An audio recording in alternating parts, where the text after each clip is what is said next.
SIR খসড়া তালিকা প্রকাশের পর এবার ঝাড়াই বাছাইয়ের পালা। ভোটার তালিকায় ঘাপটি মেরে থাকা অনুপ্রবেশকারীদের চিহ্নিত করবে কমিশন। তারই মধ্যে উত্তর হাওড়ায় জীবিতকে তালিকায় মৃত দেখানোর অভিযোগ উঠল।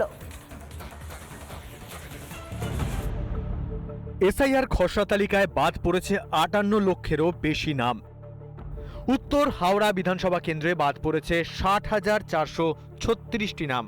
কোথাও কোথাও দেখা যাচ্ছে জীবিত মানুষকে মৃত বলে ঘোষণা করা হয়েছে। एसआईआर का फार्म और भर के सब दिए और मेरे को मृत घोषित कर दिया। हम जीवित हैं। বিএলও এখানে এসেছিল, এসে আমাদের এই ফর্ম দিয়ে গেল, বললো যে এটা ফিল আপ করে রাখবেন, আমি 3-4 দিন পরে আসবো, নিয়ে যাব। আসেনি, আমার ছেলে নিজেই গিয়ে ওর অফিসে দিয়ে এসছে। ইলেকশন কমিশন যে ওয়েবসাইটে লিস্ট বেরিয়েছে, ওতে মাকে মৃত দেখিয়ে দিয়েছে।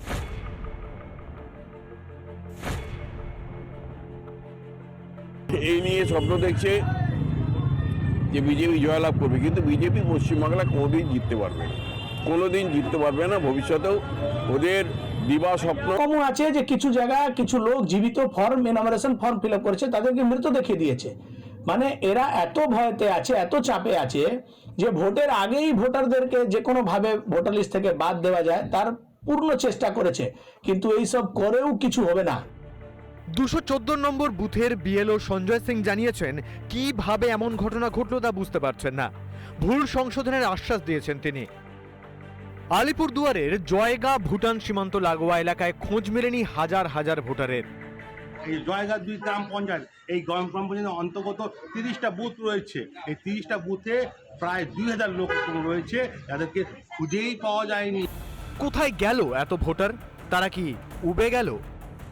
জায়গাতে তো একটা কমার্শিয়াল জায়গা, অনেক বাইরে থেকে লোক এসে এখানে রোজগার করে খেত, তো হয়তো তারা যে কোনো কারণে এখন সব জায়গা ছেড়ে অন্য জায়গায় চলে গেছে। এটা বাইরে থেকে এসে 2002 এর পরে এসে বসে আছে, অন্যকে বাবা অন্যকে মা মানে করে বসে আছে। তাদের কিন্তু খুঁজে বের করলে আরও কিন্তু জায়গাতে পেতে পারে। 58,20,000-এর পাশাপাশি রাজ্যে অসঙ্গতিপূর্ণ ভোটার সংখ্যা 1,63,51,173, যারা এখন নির্বাচন কমিশনের আতশ কাঁচের নিচে। রিপাবলিক বাংলা।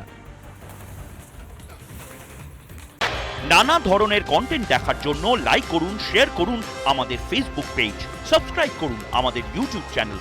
পাশাপাশি অন্যান্য ব্রেকিং নিউজের জন্য অবশ্যই চোখ রাখুন রিপাবলিক বাংলায়।